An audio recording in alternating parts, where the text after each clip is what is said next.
Es un placer que se encuentre con nosotros aquí, darle la bienvenida a Maisel Cherdo. Va a ser la primera speaker que nos acompaña desde Brasil, así que pueden ir probando esa opción de interpretación todos los que lo quieran escuchar en español. Maisa se desempeña como Design Coordinator en Iterative y cuenta con una muy amplia experiencia en proyectos de diseño de experiencias. Y bueno, su charla se titula Diseño de futuros, ¿quién investiga el mañana? Cómo la investigación UX puede desprogramar sesgos y reescribir futuros más inclusivos.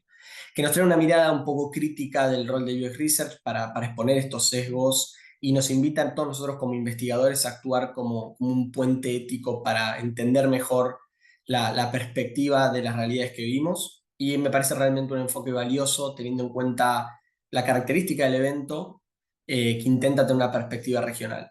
Entonces siempre una mirada que eso lo incorpora para entender la realidad me parece muy valiosa. Así que bienvenida, Maisa, y un placer tenerte con nosotros. Obrigada, Luciano. Vou compartilhar aqui minha tela para a gente começar esse papo. Perfecto. Só para confirmar, Luciano, tudo certo por aí? Está conseguindo ver? Perfecto. Tudo ok. Perfeito. Bom, gente, bom dia a todos, todas e todes. É um prazer estar aqui com você. Agradeço muito o convite, Luciano, e toda a equipe aí do evento. Estou aqui para falar um pouco sobre futuros, né? Quando a gente fala sobre futuros, a gente sempre fala dele como se fosse um destino já traçado. Mas eu quero propor uma reflexão nesse primeiro papo do dia. Mas e se o futuro ele for um projeto? Se o futuro ele for um reflexo direto de quem está pesquisando, de quem está observando, de quem tem o poder para desenhar esse amanhã. O que eu quero conversar hoje é muito simples, mas ele também é muito profundo, que é como o X-Research ele pode ajudar a imaginar esses futuros mais justos, mais plurais, mais humanos, mais justos, mais inclusivos.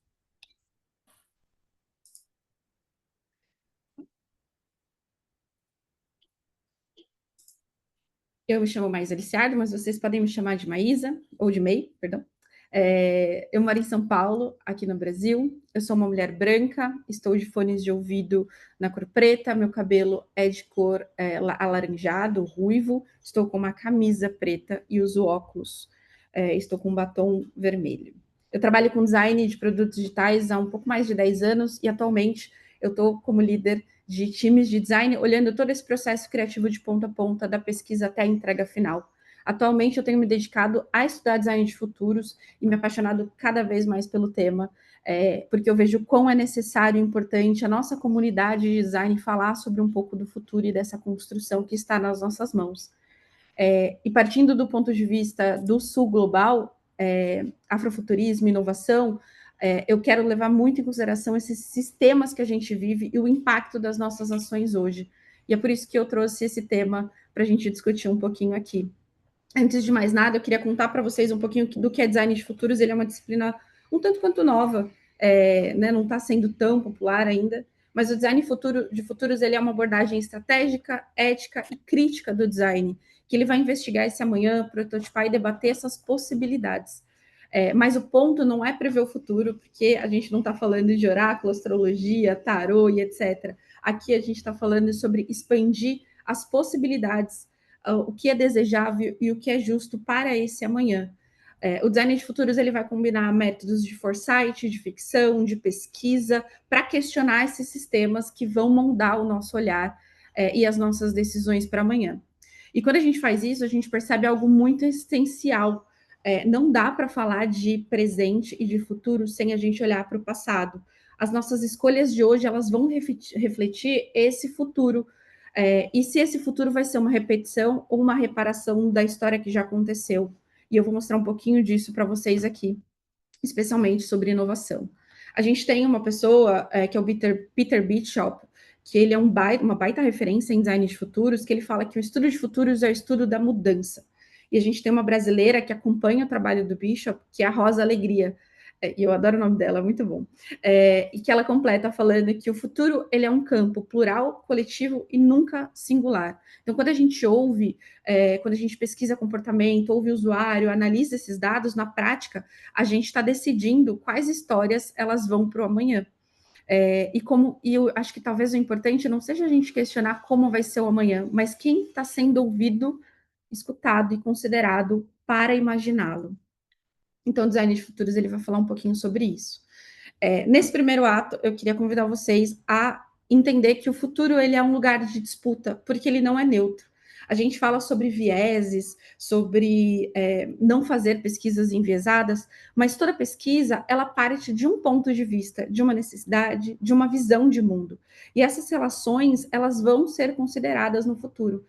Toda narrativa ela vai ter um autor, ela vai ter um protagonista e ela também tem silêncios. Por séculos, só alguns grupos tiveram o privilégio, e se a gente for pensar muito bem, até hoje isso acontece, teve o privilégio de imaginar esse amanhã e de transformar o que acreditava em realidade. Enquanto outros grupos, eles foram reduzidos a objetos dessas decisões, né?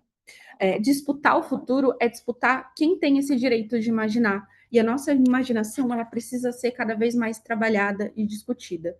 Quais histórias elas estão sendo possíveis de ser contadas e quais vidas elas cabem nessas promessas desse progresso? Como eu falei, o futuro ele é um campo de poder e decidir o que vai vir e talvez é a forma mais sofisticada da gente dominar o presente. Está na nossa mão enquanto pesquisador o que a gente precisa considerar e ouvir. Tá? Também. Quando a gente estuda pessoas, tecnologias e comportamentos, nós estamos desenhando essas possibilidades e decidindo quem terá lugar nesse futuro. O Peter Bishop, como eu falei, ele tem essa frase que eu gosto muito, que é não projetamos o futuro, projetamos versões para repetir outras. Esse material expositivo que eu estou trazendo, eu vou trazer várias referências.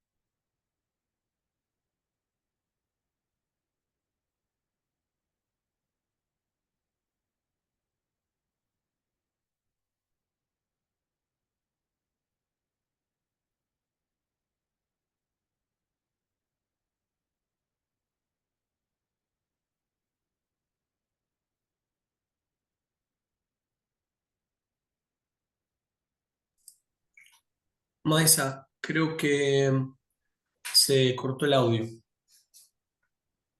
está me escutando? Ahora sí, Legal. É, você podemos ouviu? retornar. Bom. Sí. Sim. A parte que eu falei sobre a bibliografia está disponível? No. Não. Toda a bibliografia que eu utilizei nesse material, ela vai estar disponível no final. Então, se vocês se interessarem por algum tema, é só consultar essa bibliografia. Tem muitos autores dos temas que eu estudo da minha cabeça. São estudos futuros, tá bom?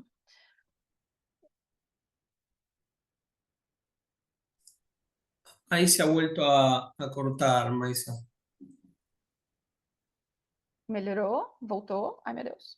Ahora sí, más se... É o meu fone. Vamos sem o fone. Vocês estão me escutando? Sí, perfecto. Bom, então bora lá sem fone, que talvez ele que esteja dando problema. Nesse segundo ato, eu quero convidar vocês a falar um pouco, a pensar comigo sobre o passado programado no presente, tá? No século XIX, existia uma pessoa chamada Samuel Morton, que ele media os crânios para provar hierarquias raciais. Isso é muito pesado quando a gente olha, né? E esses 100 anos depois, esses mesmos dados eles serviram de base para a ideologia como o nazismo. E hoje, em 2021, 90% dos erros de reconhecimento facial no Brasil recaem sobre rostos negros, né? E pessoas, inclusive, que nunca tiveram nenhuma passagem por nenhum tipo de polícia e etc. Isso não é coincidência, pessoal, isso é continuidade. Existe algo que chama racismo científico e ele não ficou no passado. Ele ainda é uma infraestrutura invisível de muitos métodos que a gente ainda usa até hoje. Criamos métricas que moldaram medicina, pesquisa e até a nossa tecnologia hoje. Quando uma IA reproduz esses padrões, ela não erra por acaso, ela está repetindo, numa escala global, um projeto de poder embutido nesse próprio método, que a gente não questiona.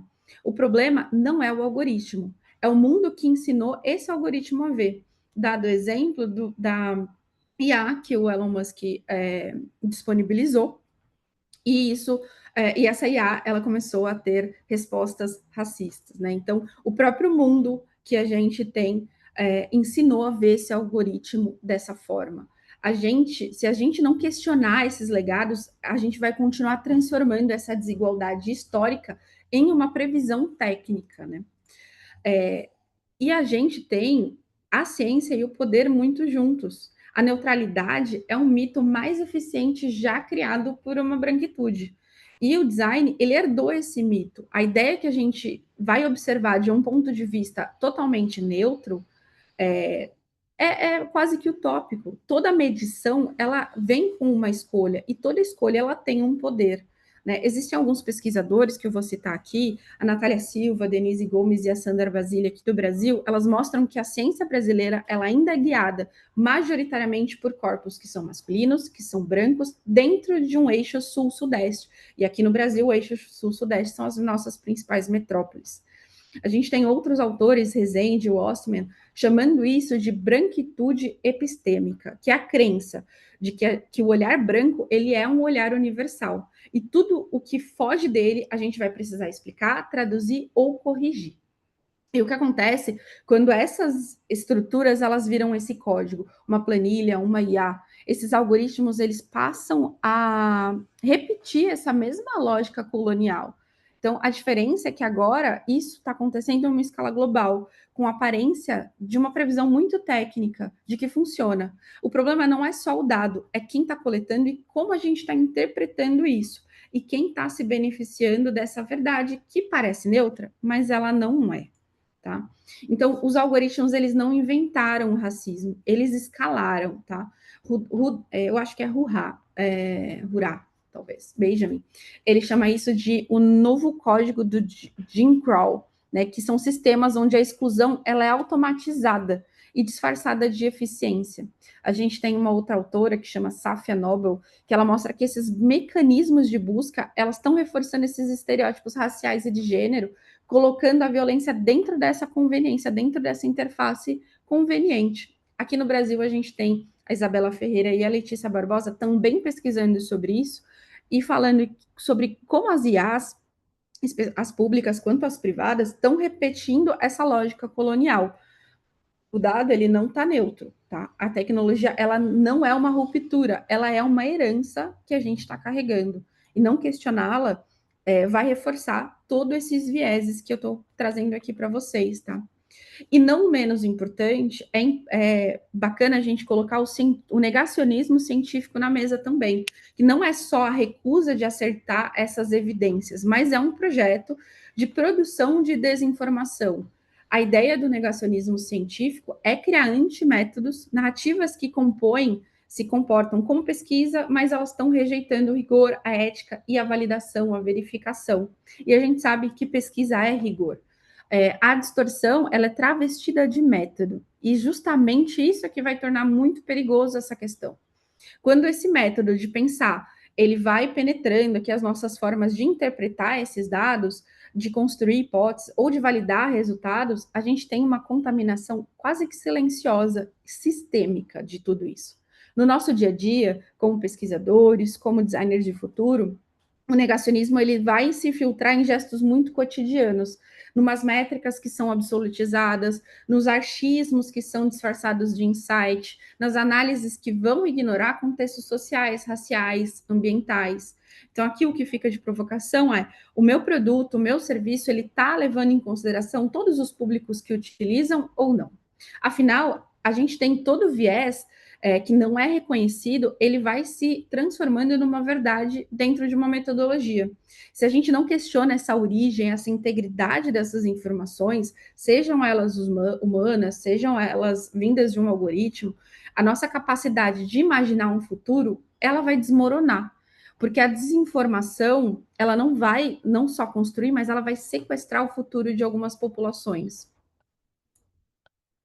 O dado, ele é um novo crânio. Lembra do Mordon que eu falei para vocês, que mediu os crânios? O dado, ele é um novo crânio. Nós projetamos, nele a gente projeta tudo que a gente acredita que é verdade. E toda vez que pesquisamos ou projetamos algo, a gente está criando um pedaço de futuro. E a questão grande aqui é, esse pedaço de futuro, ele é plural ou ele é excludente? Nesse terceiro ato, eu quero convidar vocês a pensar na pesquisa como mediação e não como coleta apenas, tá? Não existe pesquisa de lugar nenhum, né? Cada dado, cada informação que a gente traz para uma pesquisa, ou que a gente coleta de uma pesquisa, ela carrega um corpo, um território, uma cultura. A gente tem essa pesquisadora, que é a Donna Haraway, que ela diz que o conhecimento não é neutro. Ele todo olhar, ele é encarnado, ele é situado, ele é afetado, ele tem um contexto.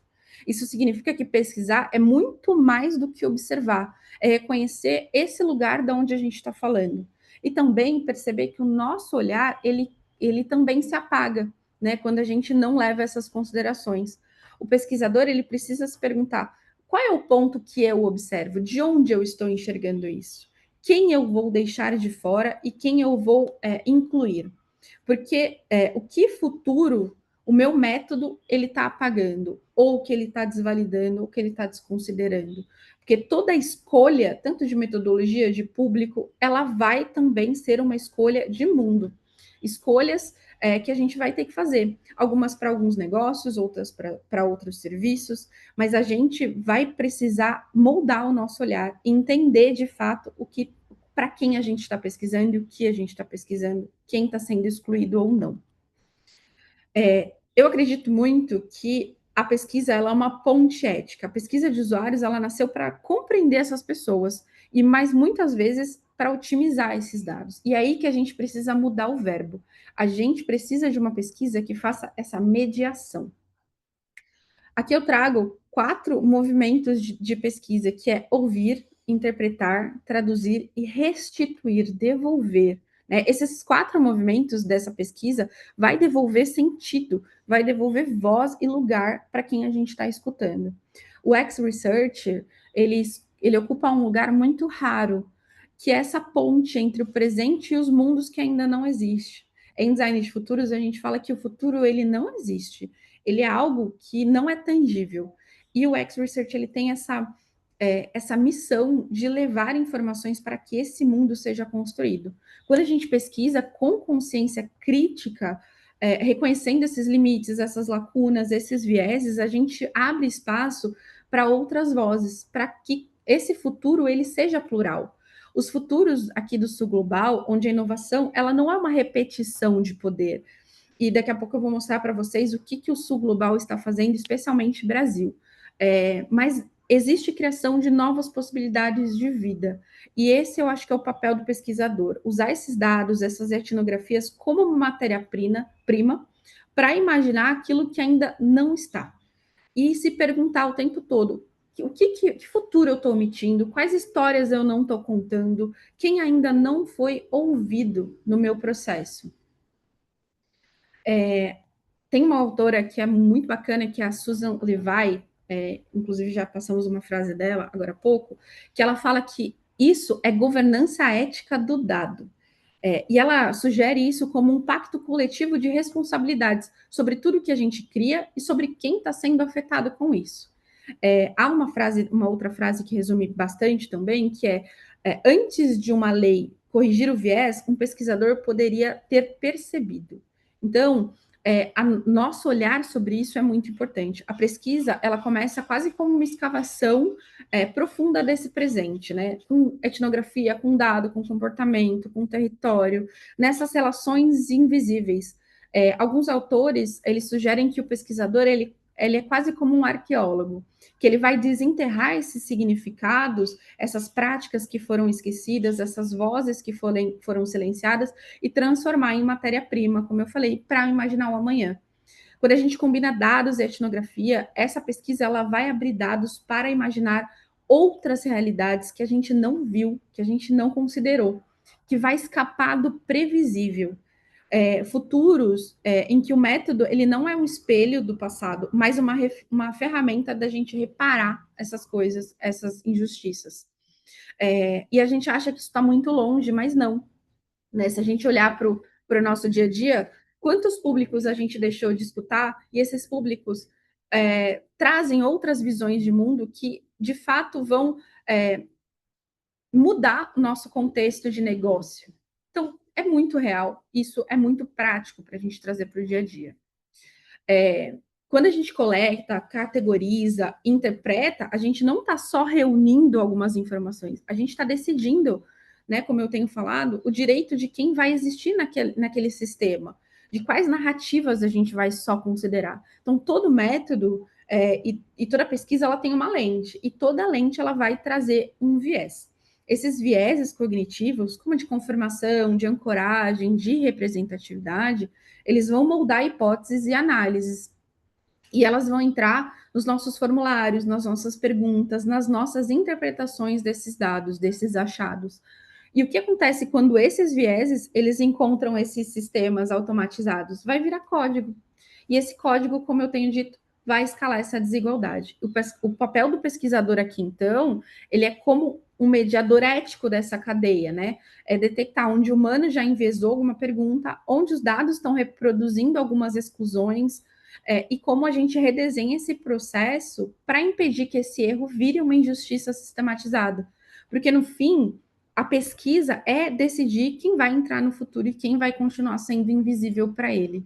Tá? Antes de corrigir, é preciso reconhecer um viés. Aqui a Lê vai falar na sua pesquisa. Apresentando para vocês um pouco dos futuros a partir desse sul global e um pouco do que a gente está fazendo aqui em Brasil, que eu acho que é um baita case, são cases, na verdade, e coisas para a gente pesquisar a partir de agora e prestar um pouco mais de atenção, né? Existe uma frente muito poderosa de bioeconomia, onde a floresta ela não é um recurso, ela é uma inteligência, né? A gente tem o WRI, que está definindo isso como uma nova economia de Amazônia, que é um modelo que ele está unindo inovação, território e cuidado. É uma economia que ela não vai crescer só extraindo, e sim regenerando. E isso é muito importante. Né? A gente tem uma frente de design regenerativo, pesquisem sobre, que também é muito interessante, especialmente com o Vitor Mascarenhas, que vai olhar para esses negócios de uma forma regenerativa. O design, ele nasce aqui não como somente um laboratório, mas ele vem do chão, ele vem do corpo, ele vem da comunidade. O design é feito pelas mãos que plantam, das mulheres que elas estão fazendo esse processamento, das redes que sustentam. Então, a gente fala que a floresta ela é a nossa primeira IA, que é a inteligência ancestral. Né? Ela é viva, ela é distribuída, ela observa, aprende, recicla e responde sem colapsar esse sistema. Enquanto o norte ele está tentando simular consciência através de máquinas, aqui no sul isso já existe há muito tempo. Rio, nas redes, nas comologias, nossas práticas comunitárias. A bioeconomia, ela é isso, ela é a ciência que está aprendendo com a natureza, com a floresta, e o design que transforma esses cuidados em métodos. De uma parte prática, a gente está falando aqui de Belém, aqui no Pará, no Brasil, no norte do Brasil, a bioeconomia da sociobiodiversidade já movimenta 5,4 bilhões por ano e sustenta mais de 224 mil empregos diretos e indiretos. E é um modelo de futuro que não destrói para crescer. Ele entende o valor que está na natureza, na floresta e nas pessoas que estão em torno disso, em torno dessa comunidade. O futuro do Brasil, ele não está no Vale do Silício, ele está na Amazônia. E essa bioeconomia lá em Belém do Pará, ele é um outro tipo de futuro, né? Como eu estou falando, não só mais extrair, mas regenerar e entender o valor local. A gente está falando de produção de cosméticos, de alimentos, de biotecnologia, integrando esses saberes que são tradicionais, que são ancestrais, que trazem pesquisa científica também. Projetos públicos e centros de inovação, incluindo os que estão associados à COP30, que está acontecendo também em Belém, mostram que esse norte do Brasil ele pode ser um polo de tecnologia com justiça territorial. Então, aqui se abre um leque de oportunidades, um leque de pesquisas científicas para a gente observar crescendo. Né? O Belém está se tornando, como eu falei, um laboratório vivo de pesquisas regenerativas. Como eu falei, tem polo de pesquisa, tem parque tecnológico, tem startups bioinovadoras. Né? A gente tem a biotecnologia bioeconomia na Amazônia, um dos setores mais promissores do Brasil nas próximas décadas, e só vai ser sustentável se ela for inclusiva socialmente e epistemologicamente diversa, né? Projetos, a gente tem projetos de distrito de inovação e a bioeconomia de Belém, que é a DIB, além do Centro de Inovação da COP30, que estão mostrando para a gente isso na prática. Eu deixei aqui também um estudo de bioeconomia e sociodiversidade do Pará para vocês depois pesquisarem, que é muito legal. Então, a Amazônia ela não é um futuro distante, ela é o presente e um mundo que a gente ainda precisa alcançar. Descendo um pouquinho no Brasil, a gente tem o Vale, o nosso vale é o Vale do Dendê, em Salvador, na Bahia. A gente tem a inovação nascendo de dor, né? Ela não só resolve, mas ela está reparando. O Vale do Dendê está mostrando isso para a gente na prática. É basicamente um ecossistema de inovação de startups que são afrocentradas e periféricas que conectam esse empreendedorismo, a cultura e a ancestralidade, especialmente a ancestralidade preta. A gente tem cases como a Afro Saúde, que é um baita case bacana, que é uma plataforma que ela está ligando pacientes e profissionais negros e reconstruindo esse acesso de saúde com representatividade. E aqui a tecnologia é uma ferramenta, inclusive, de cura literal e simbólica. O Vale do Dendê ele não está tentando ser o Vale do Silício.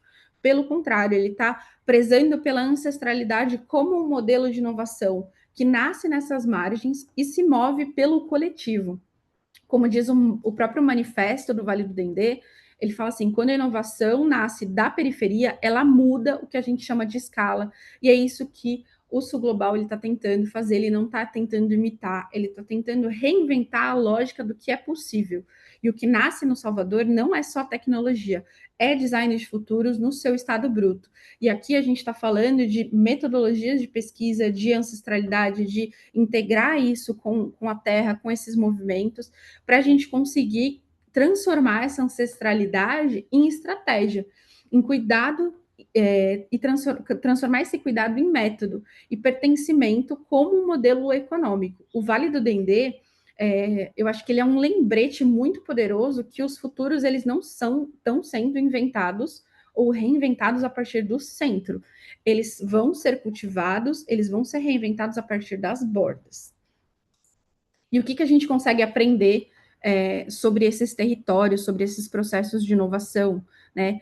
Quando a gente olha para saberes que são locais, dessas comunidades tradicionais, a gente começa a reinventar aquilo que a gente sabe. Modelos de governança que sejam inclusivos, eles partem da cocriação, da partilha de benefícios. É por isso que é importante a gente sempre ter públicos muito diversos, entender como o nosso produto ou nosso serviço afeta essas pessoas, como ele consome a natureza, o meio ambiente e toda a sua infraestrutura ao redor. Infraestrutura, ela é leve, ela é aberta, então ela tem laboratórios que são regionais, plantas que são pilotos, centros de inovações que são territorializados. E a bioeconomia aqui como uma política pública, que ela está gerando emprego, ela está gerando valor sustentável sem acabar com o bioma que está ao redor. Então, aqui, a inovação, ela é uma âncora de território, e o foco, ele deixa de ser escalável para ele ser regenerativo e ser justo. A UFPA, tem alguns pesquisadores da UFPA que chamam isso de governança local como tecnologia social. Então, a gente subverte essa questão da tecnologia. Então, enquanto o Vale do Silício ele codifica, o Vale do Dendê ele está cultivando. Por último, e não menos importante, nesse quinto ato, eu queria convidar vocês a pensar e criar algo que ainda não existe. Tá? O design ele é um ensaio sobre o futuro, né? E a floresta ela não é um recurso que a gente só vai usar. A natureza não é só uso, ela é uma inteligência. Os povos tradicionais trazem essa inteligência em cada um dos lugares que a gente olhar. E o design, quando ele é consciente, ele se comporta de uma mesma forma. Ele vai observar, ele vai reagir e ele vai reinventar essa rede. A gente tem alguns outros pesquisadores, como o Anthony Dune e a Fiona Rabb, eles falam que o design ele não está interessado no que vai funcionar apenas, mas no que precisa ser debatido. E nós, enquanto pesquisadores, a gente pode e precisa levar essas discussões. Criar é uma forma de perguntar, de tensionar o que a gente chama de progresso. Quando a gente começa a imaginar um futuro que ainda não foi automatizado, a gente começa a provocar esse tipo de discussão. E o design, ele não está aqui para prever apenas o futuro, mas sim provocar essas discussões para essa construção de futuro. E esse vai ser o primeiro passo que a gente vai ter que dar para conseguir redesenhar produtos que sejam mais inclusivos, que deem mais oportunidade para as pessoas. Aqui, retomando um pouco do que a gente falou no Vale do Dendê, a gente tem um tema muito legal, que é o afrofuturismo. E aqui ele aparece como um convite muito poderoso, que ao se pesquisar, a gente consegue considerar futuros em que corpos e saberes de pessoas negras não são mais exceções, mas sim são referência de centralidade. E existe muito potencial dentro do afrofuturismo para a gente conseguir olhar para essas tecnologias ancestrais e trazer isso para o presente de uma forma regenerativa, de uma forma decolonial. Tem esse autor que eu não vou saber falar o nome dele, vocês me perdoem, mas eu vou tentar ler, que é o Codwell Eshun, que ele chama esse afrofuturismo de contramemória. O que é isso? É um modo da gente reescrever um passado para libertar um futuro. Ele vai lembrar que imaginar não é prever, mas é reparar. Se o futuro ele sempre foi contado a partir do norte, talvez uma próxima utopia seja falar, né, uma língua africana ser totalmente popular entre nós. Ou dançar samba, ou respirar dendê, porque imaginar é, antes de tudo, um ato político. Então, o Exum vem falando sobre isso, sobre essa visão desses saberes, dessa contramemória. Quem construiu uma memória, como a gente viu lá no começo da apresentação, foram pessoas brancas, pessoas que estavam no poder. Como a gente consegue subverter isso? Além disso, é importante a gente colocar sempre na mesa a emergência climática. Ela nunca vai ser um capítulo à parte. E ela é uma condição de possibilidade de todos os futuros. Quando a gente fala de design de futuros, a gente também está discutindo, né? A gente não está falando só de uma tendência, só de tecnologia, mas a gente está falando do que o nosso planeta aguenta sobreviver, aguenta passar. Quais são os nossos limites? Quais são os nossos modos de vida? Como que a gente sobrevive nessa variável? E cada pesquisa que a gente faz, seja sobre comportamento, sobre consumo, sobre mobilidade, sobre experiência, também é uma pergunta de como a gente vai habitar amanhã. Se aqui do sul global a gente tem esse protagonismo, porque essas respostas mais inteligentes, elas são circulares, elas são regenerativas e elas estão na margem, nas comunidades, nos territórios, a gente já está começando a viver essa adaptação constante. Mas isso precisa ganhar uma escala. Então a gente precisa cada vez falar mais sobre isso. A crise climática que a gente vive, ela não vai ser o fim do mundo, ela é o fim de um modelo de mundo e o início de um outro. Então a gente vai precisar pesquisar qual é esse novo modelo de mundo e como os produtos e serviços vão sobreviver a isso, né?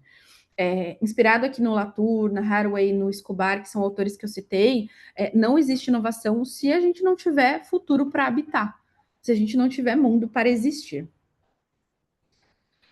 E o design, ele é um ato de futuro, né? Não é, como eu falei, sobre prever, é sobre permitir que novas vozes sejam escutadas, novas narrativas, novos corpos existam amanhã. Cada pesquisa que a gente faz é uma escolha de quem merece ser ouvido e quem merece continuar nessa escuta. E imaginar, especialmente a partir aqui do nosso sul global, é o primeiro gesto de reparação, porque antes da gente projetar esse futuro, a gente precisa entender quais são essas realidades, quem são essas pessoas. E o amanhã, ele vai começar agora, né? Quando a gente escolhe o que ainda vai poder existir nisso. Então, o futuro, ele é um campo de construção coletiva. Não se trata de prever, mas participar ativamente da sua criação. Né? Toda vez que a gente pesquisa ou projeta algo, a gente está falando de um pedaço de futuro, que é o que a Rosa Alegria traz com muita sabedoria para a gente. E o que fazemos enquanto pesquisadoras e pesquisadores e designers não é neutro. Quando a gente escolhe dado, método, alguma categoria, a gente está decidindo essas histórias que a gente vai escutar. Se a gente quer futuros éticos e futuros que sejam regenerativos, a gente precisa mudar esse ponto de partida e não ponto de chegada. A gente precisa olhar para o que o sul global está produzindo, quais são seus saberes, quais são seus territórios, os seus imaginários, o que a gente tem de tecnologia ancestral como uma fonte de inovação e não como exceção. O futuro ele não precisa ser mais rápido do que é hoje, gente. Ele precisa ser mais justo. Isso começa na pesquisa e no método que a gente escolhe, nos olhos que a gente usa para enxergar o que a gente precisa ouvir, saber, entender. Queria agradecer muito, queria deixar o convite para a gente imaginar e disputar esses futuros melhores. Esse é o meu LinkedIn. Quem tiver alguma dúvida, pode falar, pode mandar. Eu vou deixar a bibliografia, tem bastante coisa para ser consultada, então tem um mar aqui de possibilidades de estudo, e convido a todos a pensarem um pouco mais sobre design de futuros, um pouco mais sobre como a gente pesquisa e quais escolhas a gente faz. É isso, obrigada. Obrigado, mas tentaré falar en portugués, así que pido disculpas. Eh, Imagina. Sua perspectiva é muito interessante. A veces es difícil pensar y comprender el papel social y ético que tenemos como pesquisadores. Acho que isso traz uma perspectiva mais grande, mais ampla. Há algumas perguntas dos participantes. Primeira pergunta é: quais decisões metodológicas específicas mudam quando adotamos essa postura? Ou como você defenderia essas decisões contra certas partes interessadas que exigem neutralidade? Especialmente quando a gente fala de mundo corporativo, a gente vai ter esse desafio, né, gente? De como que a gente vai considerar essas pessoas, etc. Eu acho que a gente precisa, sim, escutar todo mundo, e eu acho que existe um trabalho quase que de formiguinha para a gente conseguir colocar essas visões e essas novas perspectivas dentro do nosso trabalho, tá? Não acho que a gente vai conseguir de primeira, porque, como eu disse durante minha fala, existe aí um plano, um projeto de poder e etc., de produtos e serviços que são criados para públicos específicos. Isso vai acontecer, gente, mas é importante que a gente sempre tente colocar um pouquinho disso. Quando a gente escolhe um público, por exemplo, para uma pesquisa, quando a gente não faz apenas um formulário, quando a gente vai a campo, eu falei bastante de pesquisa etnográfica, por exemplo. Na pesquisa etnográfica, quando a gente vai para a rua, quando a gente vai para o campo, quando a gente começa a observar as pessoas, a gente tem essa possibilidade de trazer essas outras realidades. E a inovação, ela vai morar nesse lugar de observar essas outras realidades, esses outros comportamentos que eventualmente a gente não veria. Eu costumo falar que é muito fácil a gente ter empatia atrás do computador, no ar-condicionado, numa cadeira confortável. Então, a minha primeira sugestão é: façam mais pesquisas etnográficas, vão mais a campo, falem com pessoas, especialmente pessoas que não são o público que vocês estão acostumados a pesquisar, a falar, a conversar. E tragam esses dados para a mesa. Tragam esses dados, mesmo que de forma sutil, para que as pessoas comecem a aprender sobre isso. E falem sobre isso, falem com seus colegas de trabalho, falem com seus chefes. Novamente, mesmo que de uma forma sutil, é importante que a gente comece a falar sobre isso dentro das nossas empresas. Sim, ontem falei sobre pesquisa etnográfica, assim que então 100% concordo. Outra dúvida, dice que en nuestra equipo usamos AI en más pesquisas. ¿Cuáles medidas podemos tomar para evitar que ele genere bias? Eu não entendi a sua última palavra. Eh, Sesgos. Como? Ah, Gente, meu espanhol é péssimo, estou passando muita vergonha aqui, hein? Você no. perdoa. Eh, mm, Bias con biases. Ah, tá, viés. Eu acho que existem duas camadas aqui. Desde do que a gente está pedindo para a IA fazer e o que ela está cuspindo, digamos assim, de retorno para a gente. O senso crítico do pesquisador, ele precisa estar presente o tempo todo quando a gente usa uma inteligência artificial que seja para categorizar um dado, seja para codificar. Quem aqui já não viu o chat GPT da vida sendo machista ou sendo racista? Aconteceu comigo. E aí eu mesma fui lá e corrigi ele, falando: olha, isso aqui não se diz, isso aqui é esse viés, isso é racista, e etc.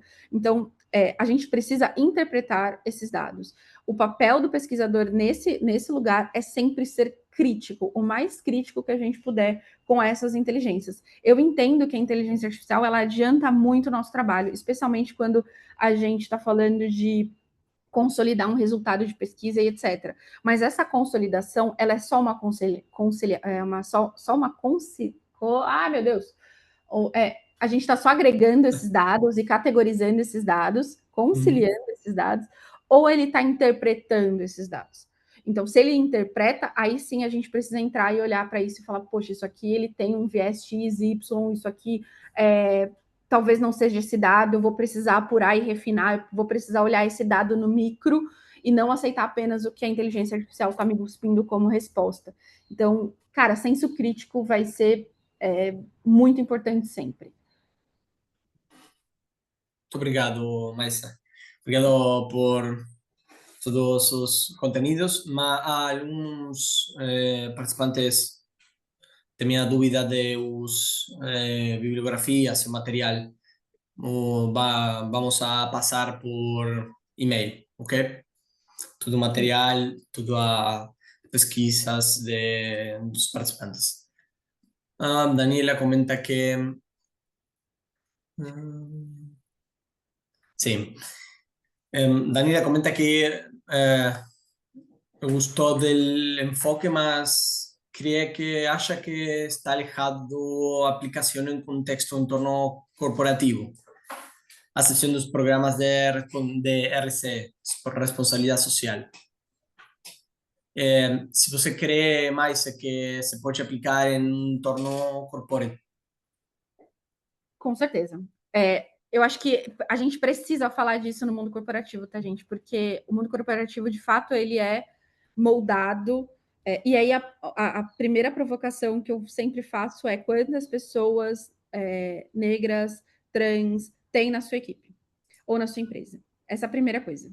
Se a empresa ela é formada por um certo padrão, seja de gênero, seja de raça, a gente já começa a questionar. Quando a gente traz esses outros insights para dentro de uma empresa que já está pensando dentro desses vieses, porque todas as pessoas elas são dentro desse padrão, a gente começa a questioná-los. Então, sim, enquanto pesquisador, a gente precisa falar sobre isso. A gente precisa propor grupos de pesquisa, grupos focais cada vez mais diversos, tá? Então, é necessário, é necessário. Eu entendo que, às vezes, a minha fala aqui, ela é muito abrangente, né? A gente está falando de coisas muito grandes, a gente está falando de emergência climática. Poxa, como que eu vou falar de emergência climática se eu trabalho, sei lá, com mobilidade? A gente vai precisar falar sobre isso. O futuro dos produtos a partir de agora vão ser dentro desse ambiente de emergência. Então, como que eu consigo estrategiar isso? Como que eu consigo olhar para públicos que eu nunca olhei e começo a afetá-los de uma forma positiva? Então, sim, tem espaço.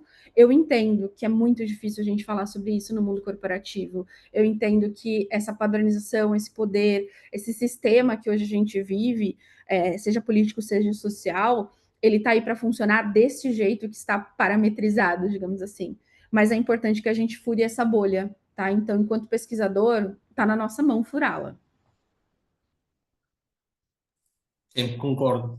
Existen prácticas que podemos adoptar como UX researchers para tener un impacto directo. No va a ser un impacto global, mas principalmente en relación a temas de accesibilidade, temas de compreensão do usuário como pesquisa. Temos um impacto direto mais limitado, mas creio que eu acho, concordo com mais. Muito obrigado, Maísa, por trazer uma perspectiva diferente. Show. Obrigada, gente, pela oportunidade de estar aqui com vocês. Obrigada por me ouvirem. E qualquer dúvida, me chamem no LinkedIn, eu tô aí, vamos trocar ideia, vamos construir esse futuro juntos. Obrigada. Obrigado.